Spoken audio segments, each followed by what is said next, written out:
El término profesionalismo ha sido muy mencionado en los últimos tiempos alrededor de la medicina. De hecho, está señalado entre las competencias de los médicos generales hoy. Sin embargo, la forma de entenderlo pues puede ser muy diversa. Si uno ve en la Real Academia Española, pareciera que profesionalismo es saberle sacar dinero a la profesión. Dice: cultivo o utilización de ciertas disciplinas, artes o deportes como medio de lucro. Y otras versiones son el trabajo realizado por miembros de una profesión, el retribuir con esfuerzo y capacidad un servicio pagado, cultivar un cierto oficio o deporte por lucro nuevamente, y la subordinación de los propios intereses a los de otros. Muchas de las acepciones tienen que ver con el servicio pagado. Se puede decir que el profesionalismo tiene las siguientes vertientes: una vertiente técnica, una ética, una vocacional, una de superación y una reflexiva. En otras palabras, el profesionalismo abarca aspectos técnicos, éticos, vocacionales, reflexivos y de superación. En la vertiente técnica se incluye la capacidad de realizar con pericia las actividades que forman parte de su responsabilidad profesional y el dominio de un complejo cuerpo de conocimientos y habilidades. En medicina queda muy claro. La vertiente técnica incluye características como honestidad, altruismo, integridad, autorregulación y autonomía. La vertiente de superación se centra en esto que se llama ahora desarrollo profesional continuo. La vertiente vocacional en la identificación plena con las responsabilidades propias de la profesión, y la vertiente reflexiva abarca características como autoevaluación, autocrítica, identificación con las propias necesidades educativas, etc. Todo en conjunto formaría parte de este concepto de profesionalismo. Y uno adquiere ciertos compromisos profesionales como parte del profesionalismo. Por ejemplo, el compromiso con la competencia profesional. Uno tiene que mantenerse competente. El compromiso con la honestidad con los pacientes. Uno tiene que manifestarla continuamente.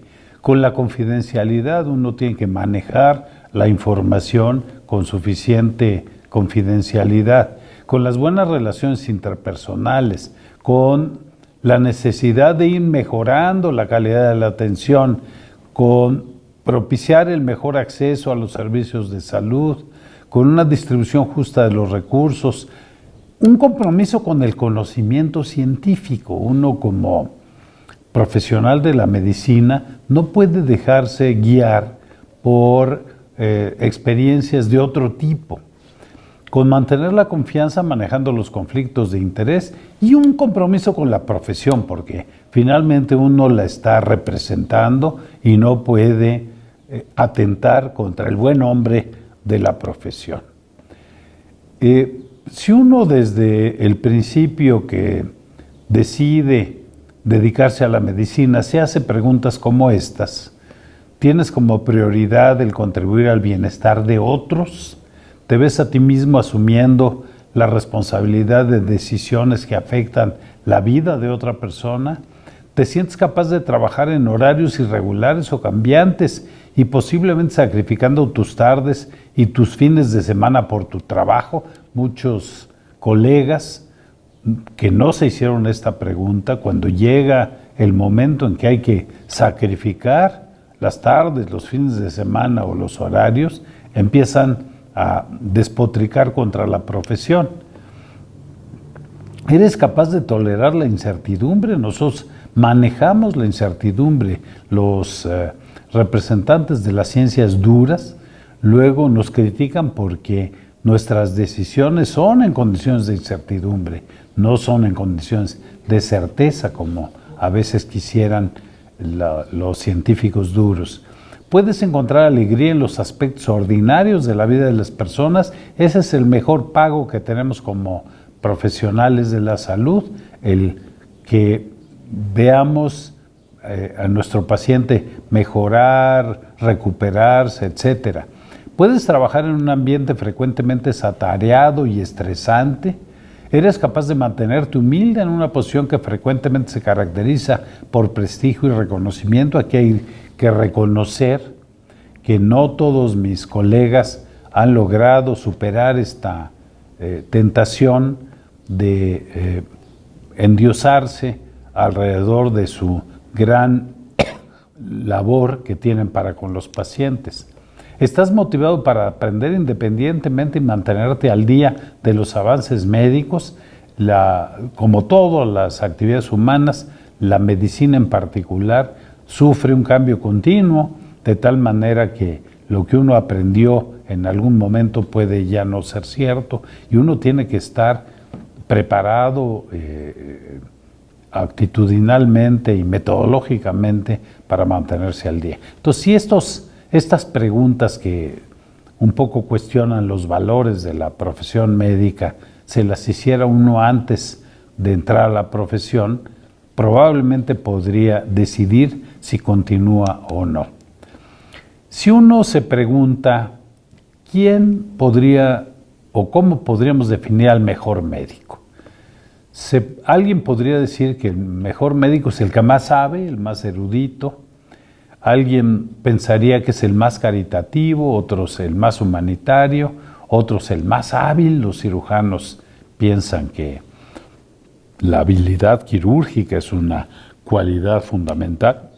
El más honesto, pero probablemente lo que concrete mejor las características de un buen médico es el que mejores decisiones toma en el momento apropiado. De tal manera que el médico es un tomador de decisiones y el profesionalismo consiste en saber tomar las mejores decisiones en el momento apropiado. Hoy hay muchas menciones a la importancia de la autonomía de los pacientes, autonomía entendida como la capacidad de tomar sus propias decisiones, como la autodeterminación. En la sociedad mexicana tiene sus peculiaridades la autonomía. Por ejemplo, hay una larga tradición paternalista y de resignación ante la enfermedad, esto que se llama fatalismo cósmico, pues me llegó esta enfermedad del cielo. Una proporción de pacientes se niega a ejercerlo, no quiere participar en las decisiones que les conciernen. Usted es el médico y usted tome las decisiones. Y muchas decisiones son colegiadas. Se consulta a familiares, al cónyuge, al médico. Si alguien le dice o un médico le dice a un paciente si está de acuerdo con una cierta cirugía o con una amputación necesaria, pues con frecuencia nuestro médico contesta que quisiera consultar con su esposa, con sus hermanos, con sus padres, etcétera. Entonces, decía yo que la profesión médica o el médico es un tomador de decisiones. Y las decisiones son de varios tipos. Las hay técnicas, simplemente qué es lo que hay que hacer en este caso. Las hay éticas, que es lo más conveniente desde el punto de vista moral. Las hay económicas, cómo puedo, sin sacrificar absolutamente nada de los desenlaces, optar por las opciones menos costosas. Y nuestras decisiones también son diagnósticas, terapéuticas y pronósticas, aunque estas últimas las tenemos un poco olvidadas. Si bien a los pacientes y a los familiares probablemente es lo que más les interesa. Y las decisiones en medicina las tomamos muy pocas veces en condiciones de certeza. La mayor parte de las veces las tomamos en condiciones de incertidumbre o en el mejor de los casos de riesgo, cuando ya hay una estimación probabilística de los desenlaces, pues se puede tomar una decisión en condiciones de riesgo. Ahora, mucho se ha hablado de cómo el paciente puede elegir a su médico. Probablemente se trata de un mercado imperfecto. De lo que se trata, no se puede dejar esto al juego del mercado. Eso pasa con otras decisiones, pero aquí no. Porque se tendría que aplicar un cierto criterio sanitario en favor de la salud. Y entonces lo que uno ve es que para elegir al médico, pues escogen al más barco, yo le pongo ahí el más permisivo, el que no le va a prohibir ciertas cosas que le gustan al paciente, a veces el mejor presentado, y hay gente que lo explota. Dicen que las mujeres escogen al ginecólogo más guapo, el mejor autopromovido, el que se hace presente en los medios. Y en la elección de los remedios pasa algo parecido. Se elige el más promovido, el que parece más milagroso o el que llena expectativas específicas. Cuando se habló de que los pacientes eligieran a su médico en términos de un profesional de la salud, bueno, algunos pacientes me preguntaron a mí, bueno, ¿y en qué me voy a basar para elegirlo? Entonces yo les di mi punto de vista, que puede ser que los que me están viendo estén de acuerdo o no, pero es mi punto de vista. ¿Cómo elegir a su médico? Yo le dije, fíjate que esté certificado por el consejo correspondiente. Muchos de mis pacientes no sabían qué era eso. Les dije, ni demasiado joven ni demasiado viejo. No estoy seguro de esto, pero como que los demasiado jóvenes creen que todo se puede y los demasiado viejos creen que nada se puede. De apariencia pulcra e higiénica, hoy vemos los modelos de los médicos de la televisión y, caray, no tienen estas cualidades. Con experiencia institucional y privada, tampoco estoy muy seguro, pero creo que son complementarias el tener una experiencia en una institución de salud y una experiencia privada. Que tenga un currículum académico, que sea profesor, investigador, miembro de academias. Tampoco estoy muy seguro, porque existe la frase de que los médicos en sesiones y los pacientes en los panteones.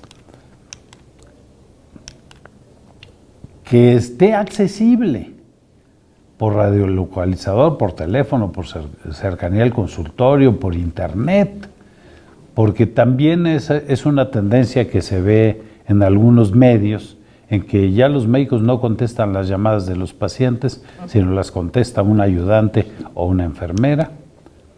Algunos indicios de que no es un comerciante, no sé cómo se pueda precisar esto, pero yo creo que los pacientes se dan cuenta cuando lo que quiere el médico es simplemente conseguir recursos económicos, que lo vea uno como un todo y no como una parte o la suma de sus partes, que sea flexible y comprensivo, pero que en sus recomendaciones sea muy firme, que no intente crear dependencias hacia él por parte del paciente. Esto pasa mucho, que cada vez que usted necesite que yo le conteste una pregunta, tiene que hacer una cita y pedir una consulta. ¿Sus colegas tienen buena opinión de él? Tampoco estoy muy seguro, porque hay canibalismo entre los colegas. Importante, no miente. Si el paciente se percata de que el médico le mintió, pierde absolutamente toda la confianza. Entonces, no puede mentir. A lo mejor a veces no dice toda la verdad, pero no puede decir mentiras. Que muestra sensibilidad para tratar los temas delicados.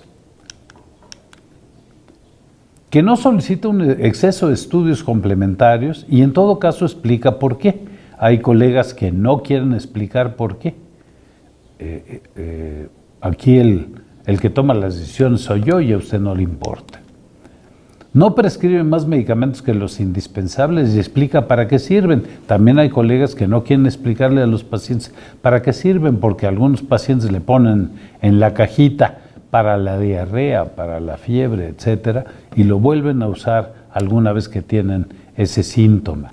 pero yo creo que también es su derecho del paciente saberlo. Que explica medidas higiénicas y dietéticas. Muchos colegas no le dedican tiempo a esta parte, sino simplemente avientan la receta. Elabora historias clínicas y las escribe en papel o en computadora. Creo que es algo que el paciente debiera fijarse si lo hace su médico para poderlo elegir. Se sabe dar a entender, ahí tenemos un gravísimo problema que hoy ya se incluye la comunicación en la formación de los médicos, pero tenemos una dificultad para darnos a entender porque nos cuesta trabajo salirnos de la jerga. Dedica suficiente tiempo a las recomendaciones. Otra vez, no nada más avienta la receta, sino explica muy bien las recomendaciones, explica lo que uno tiene y no solo da órdenes. No rehúye las preguntas, porque también hay algunos colegas que dicen, aquí el único que pregunta soy yo. No menosprecia al paciente considerando que no es capaz de entender. Todos son capaces de entender si uno tiene la capacidad de explicarlo bien. Se muestran interesados en usted y no solo en sus enfermedades. Preferiblemente recomendado por sus pacientes, creo que es una referencia buena. No se anuncia excesivamente, no tiene la pared tapizada de diplomas. Hoy, con una buena computadora y una buena impresora, se puede uno hacer los diplomas que uno quiera para tapizar la pared. Sabe escuchar más que hablar. Explora más o menos completamente, no simplemente se restringe a la parte enferma. Bueno, y hoy estamos viviendo una época particular que se ha llamado de diferentes maneras. Por ejemplo, se le llama la era tecnológica porque muchas de nuestras soluciones las encontramos en la tecnología compleja. La era de la informática, la era del conocimiento porque el mejor patrimonio que podemos tener es lo que sabemos. La era ecológica, no lo argumento, la era de la bioética que nos movió el tapete a todos los clínicos, la era de la información, la era de la participación social. Nunca antes la sociedad había estado tan consciente de sus derechos y tan participativa. La era de los estilos de vida, porque hoy la gente no se enferma tanto porque lo invada un bicho, sino como consecuencia de su conducta durante muchos años. Y ahora se habla de la era de la posverdad a raíz de los acontecimientos últimos. Y los médicos hemos adquirido nuevas responsabilidades. Por ejemplo, ya no es solo el diagnóstico y la prescripción y acaso el pronóstico. Hoy tenemos que saber cuáles son las expectativas del paciente. ¿Qué espera el paciente de mí? Si lo que espera es razonable, ¿por qué no lo voy a satisfacer? Si lo que espera es excesivo, porque se han creado expectativas irreales, pues de una vez acotarlo desde el principio, decir eso no se puede o no hay los conocimientos o los recursos.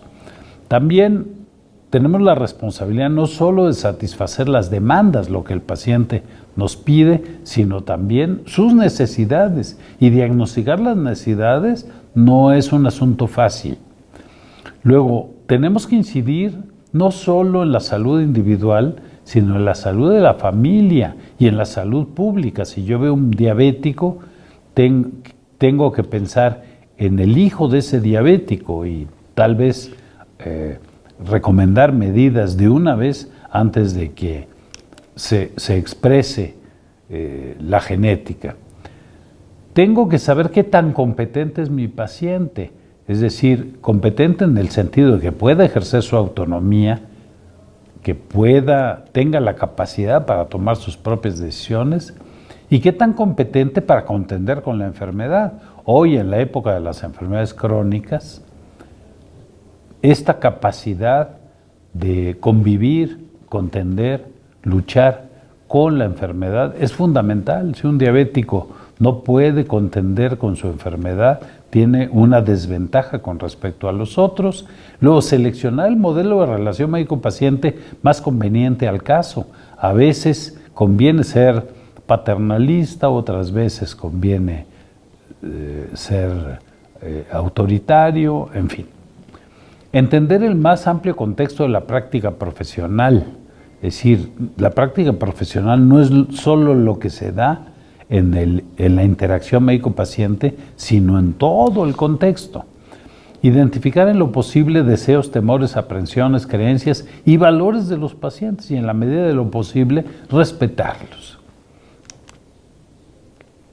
Conocer el modelo de salud de enfermedad del paciente y trabajar con él en la consecución de logros en salud.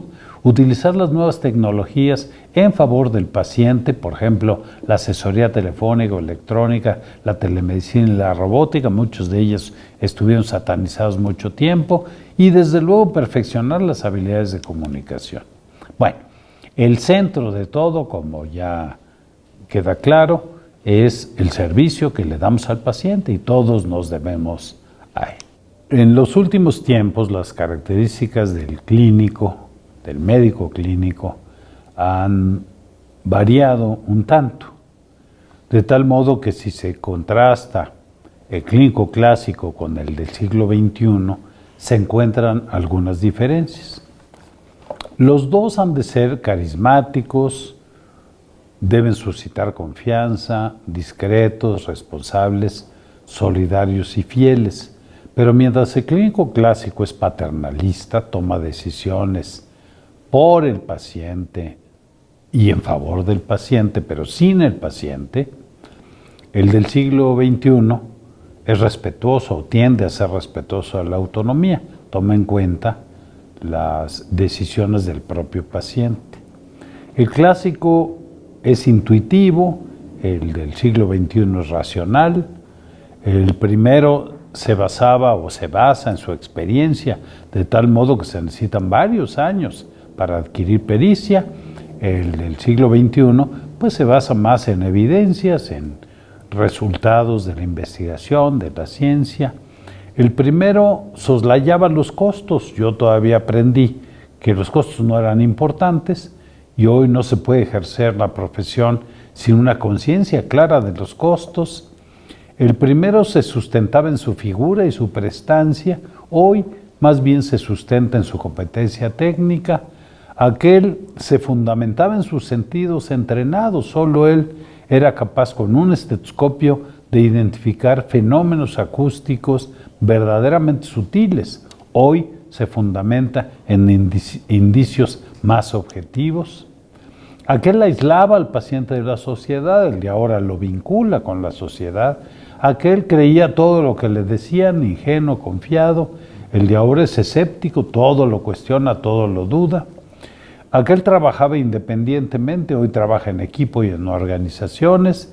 Aquel elegía las terapéuticas recomendadas, alguien le decía, para tratar tal enfermedad, este es el tratamiento apropiado. Hoy exige que estas terapéuticas hayan sido validadas.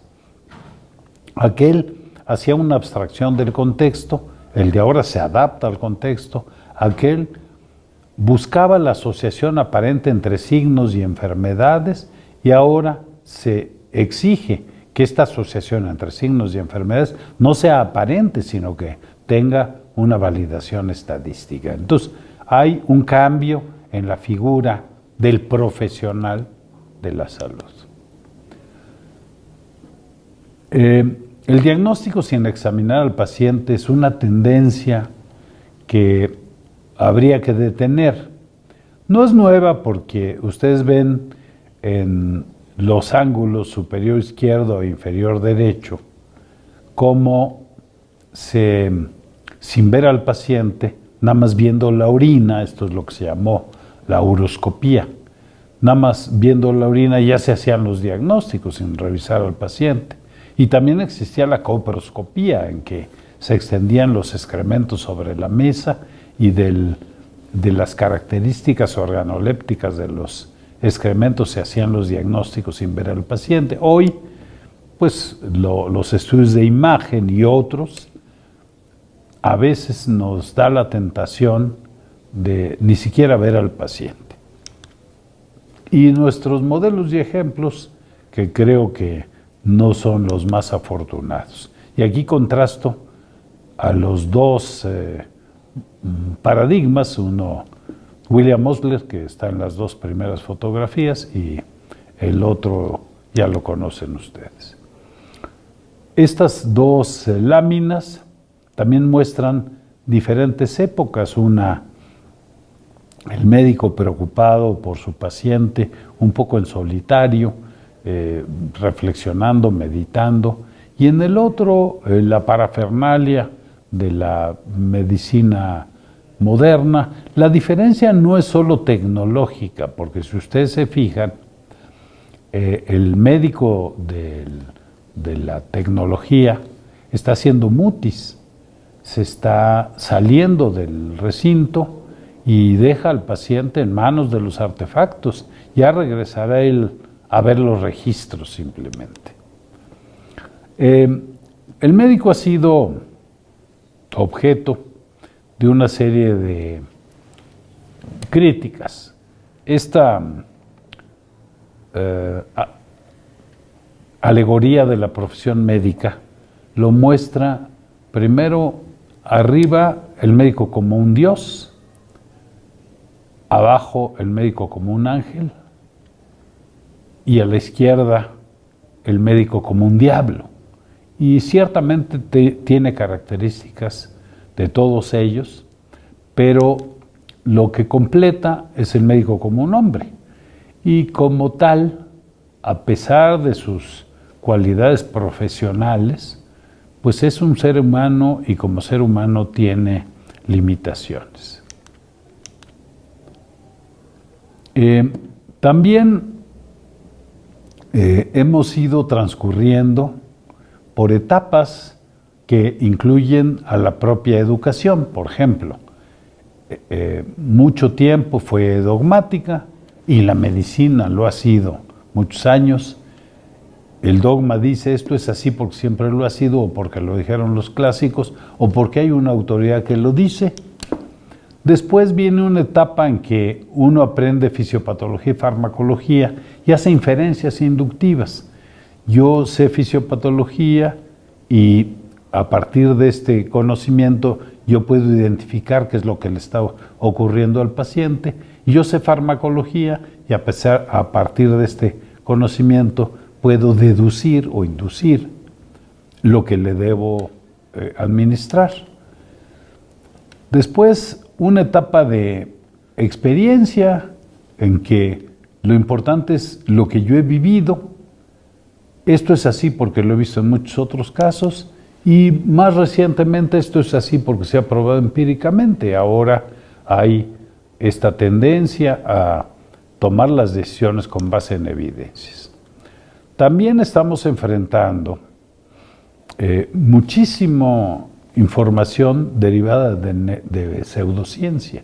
Pseudociencia entendida como tal, la que es promocional disfrazada de científica, y aquí habría que decir que los productores de remedios y de insumos pues han aprendido a manejar la información promocional haciéndola pasar por científica, y nosotros como profesionales de la salud no hemos adquirido las habilidades para identificar si de veras es científica o no.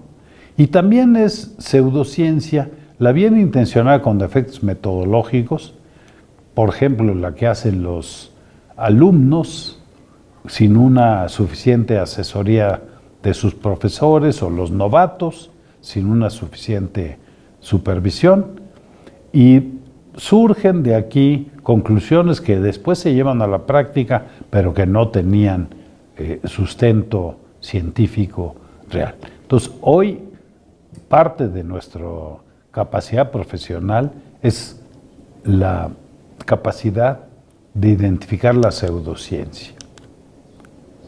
Ya no podemos simplemente basarnos en lo que sale publicado. Hoy hay muchas,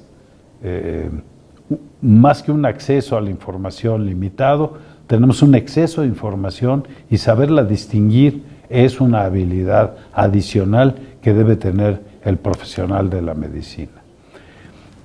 Y también nuestra capacidad para aprender, porque si algo hemos aprendido es a simular que aprendemos. Hay dos formas de aprender. Una es este aprendizaje no significativo, que pues simplemente nos llenamos de algunos adornos que, por ejemplo, los alumnos los adquieren para poder aprobar el examen, pero una vez que transcurrió el examen, pues están dispuestos a olvidarlo y a la primer soplo de viento se pueden caer estos adornos. Entonces, nuestra capacidad profesional debe incluir la posibilidad de, con los datos, entender las relaciones, transformarlo en información, la información, entender los patrones y transformarlo en conocimiento, este conocimiento, entender los principios y transformarlo en sabiduría.